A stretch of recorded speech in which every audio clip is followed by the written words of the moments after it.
So good afternoon, everyone. I'm greeting my students especially. They are not just your students, they are my students as well.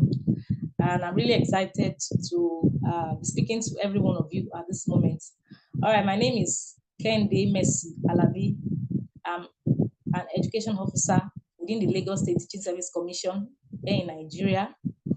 I am not just a teacher, I'm a transformational leader who is committed to building the next generation of productive leaders.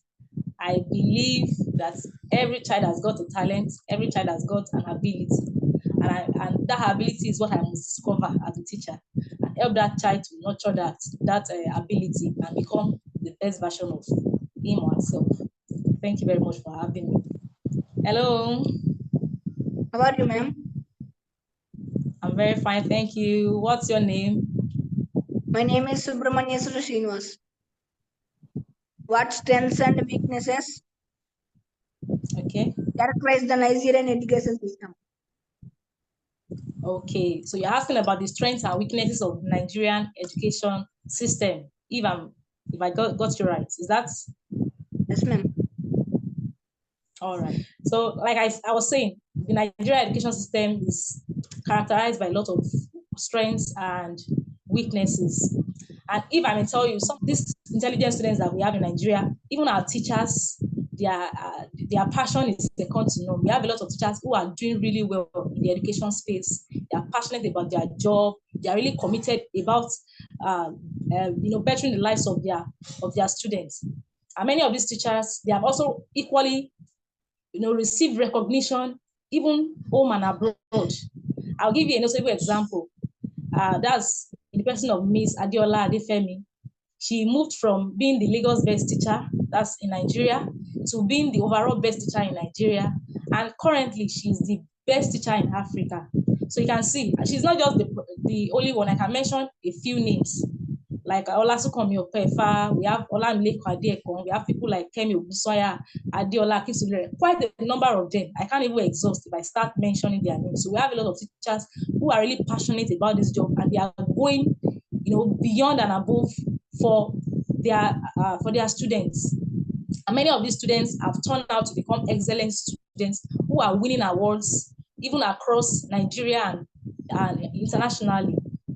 So aside that, I would talk about our lessons. The way our lessons are structured in Nigeria, they are designed in such a way that it accommodates different religions, different cultures, different languages, some weaknesses.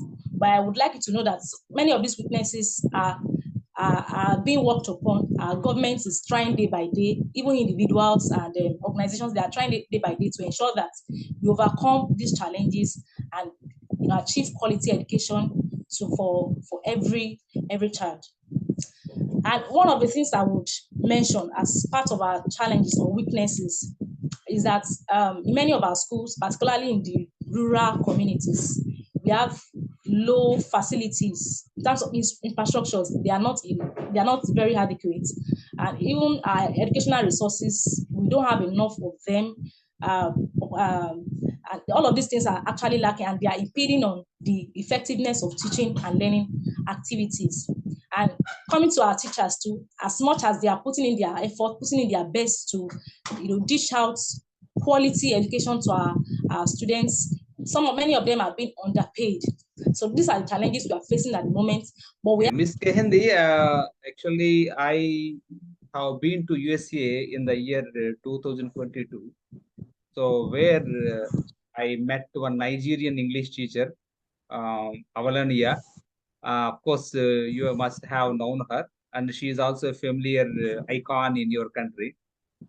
So for the first time in my life, I have conversed with a teacher that too from Nigeria.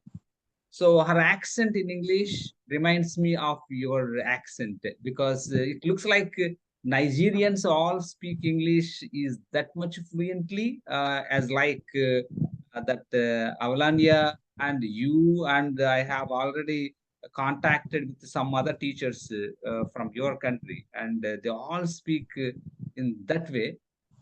Do you think is there any reason for this accent and that too in that fluency?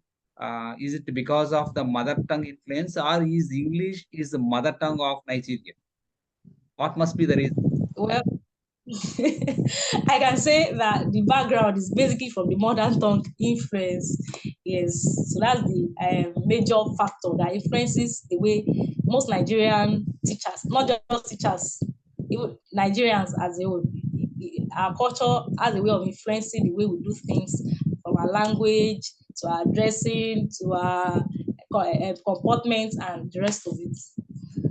Yes. Hello, good afternoon. Good afternoon, ma'am. How are you, ma'am? I'm very fine, thank you. Are you too? Yes, ma'am. All right. This is Akash Kumar, Can you go? an eighth grader from Z.P.H.S Ilavaram. I am so excited to interact with you. Now I would like to ask you a question. Can I? All right, please go on. How does the Nigerian education system address diversity and inclusion? All right. Thank you very much for that question.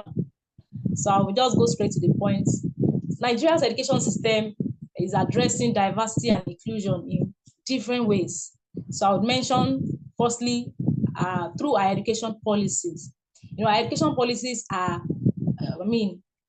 emphasize education, quality education for everybody, for every child, irrespective of their background, irrespective of their socioeconomic status. And that's why a lot of public schools are being established across the country in Nigeria to cater to the needs of the underprivileged students. We also have a lot of special schools that helps to cater to the needs of the children with disabilities and other special needs. So our education policy at every child, irrespective of their abilities, irrespective of their background or whatever circumstance, attain quality education. So there shouldn't be any reason why any child will not be educated in Nigeria. And that's why our education policies advocate for education for every Nigerian child. Last time I mentioned our curriculum.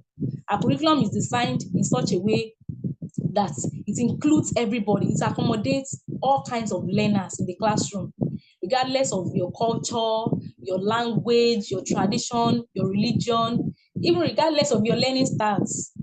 You know, children have different ways they learn. So our curriculum is designed in such a way that all of these things are put into consideration, and is designed in such a way that even the issue of bias and discrimination is being addressed.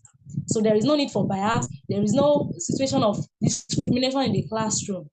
And not just that, even our teachers are trained from time to time. And during these trainings, they are being equipped with various skills that enable them to devise good strategies that will allow them accommodate all kinds of learners in the classrooms and avoid bias or any form of discrimination. So all of these things, our education policies, the way our curriculum is being designed, it helps to look into the issue of diversity and equal inclusion. Thank you so much. And So, Miss can Sri, hear an you. eighth grader, Z.P.H.S Ilavaram. I am so honored to interact with you. I would like to ask you a question. Can I ask, ma'am? Speaking with you as well. Thank you, ma'am. What is the 6334 system of education in Nigeria and how it evolved over time? Okay. The 6334 system in Nigeria, education system in Nigeria, primary school, 3 years in the junior secondary school, then the other 3 years in the senior secondary school, and finally the final 4 years in the tertiary institution, whether university or polytechnic. And if I must say, this 6334 system has evolved over time through various changes and educational reforms, starting from the pre-colonial era down to the British era, then even after independence of Nigeria. So during the pre-colonial era, we didn't have what we call the formal education as we have it today. What was obtainable then was informal education. People could just learn anyhow, anytime, anywhere. There was no designated place where education was received. There was no structure or any curriculum in any way. So someone could possibly learn by circumstance, by accident. You could learn at home. You could just learn as an apprentice. You could just learn in any way, even by observing. You just learn. So there was no structured system, and there was no particular place where learning took place. But during the British era, formal education was introduced in Nigeria. So we now had a good structure in place in terms of curriculum. We had a lot of schools were established across the country. So going forward to when Nigeria now finally independence, our government thought about it that there was a need to improve the education system in Nigeria and to make sure that this education is becomes a free access to everybody. They now decided to design the 6334 system in 1976. So the aim for establishing the 6334 education system in Nigeria was to improve the quality of education received across the country. Thank you very much. Thank you so much. Hello. How are you, ma'am? I'm very fine. And I will say you look so beautiful. Thank you, ma'am. You're welcome. This is Mamata, a seventh grader. I'm from Z.P.H.S School, Ilavaram. I would like to ask a question, ma'am. Can I? Okay. What made you choose teaching profession? Okay. Why did I choose the teaching profession? That's a big question. All right. Thank you very much for that question. Let me go on to answer. The truth is, I never wanted to be a teacher. That's the truth. I never wanted to be a teacher. Even right from my secondary school, I had already intended that I was going to university to study law. But as God would have it, I found myself in the teaching profession. So that was not my original intention. And as I found myself in the teaching profession, I'm giving in my best. I'm doing all I can to develop myself and to develop everybody around me. I take online courses, I attend seminars, I attend workshops, exhibitions that has over time developed me as a teacher, that has helped me to develop as innovative skills to incorporate in my classroom for my children, my students to get better. I've even had course to provide necessary resources, encouragement and guidance that my students need to become better students and be high flyers and even reach their full potential. I've equally had course to collaborate with several well-meaning individuals and organizations on impactful projects. So these are all I've been doing. So all that time I've realized since I've been in this profession, I realized that the teaching profession is truly a fulfilling and rewarding career path if one maximizes the opportunities within it. Thank you very much. Thank you, ma'am, for answering my question.